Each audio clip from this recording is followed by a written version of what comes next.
Chapter 8.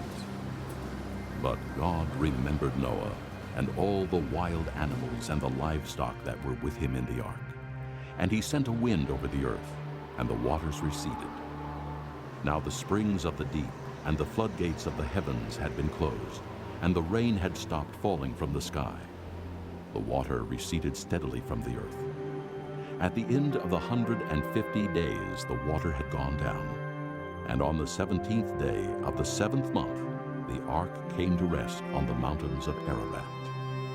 The waters continued to recede until the 10th month, and on the first day of the 10th month the tops of the mountains became visible. After 40 days, Noah opened the window he had made in the ark and sent out a raven, and it kept flying back and forth until the water had dried up from the earth. Then he sent out a dove to see if the water had receded from the surface of the ground. But the dove could find no place to set its feet, because there was water over all the surface of the earth. So it returned to Noah in the ark. He reached out his hand and took the dove and brought it back to himself in the ark. He waited 7 more days and again sent out the dove from the ark. When the dove returned to him in the evening, there in its beak was a freshly plucked olive leaf. Then Noah knew that the water had receded from the earth. He waited 7 more days and sent the dove out again, but this time it did not return to him. By the first day of the 1st month of Noah's 601st year, the water had dried up from the earth.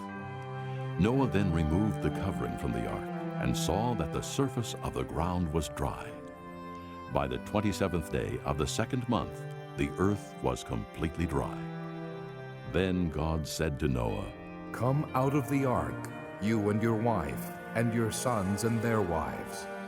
Bring out every kind of living creature that is with you, the birds, the animals, and all the creatures that move along the ground, so they can multiply on the earth and be fruitful and increase in number upon it."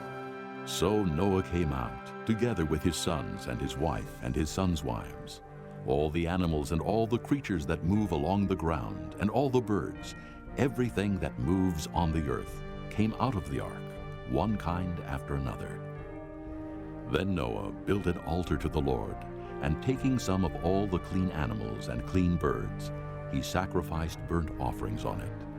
The Lord smelled the pleasing aroma and said in his heart, "Never again will I curse the ground because of man, even though every inclination of his heart is evil from childhood.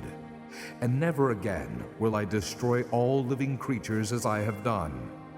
As long as the earth endures, seed time and harvest, cold and heat, summer and winter, day and night will never cease."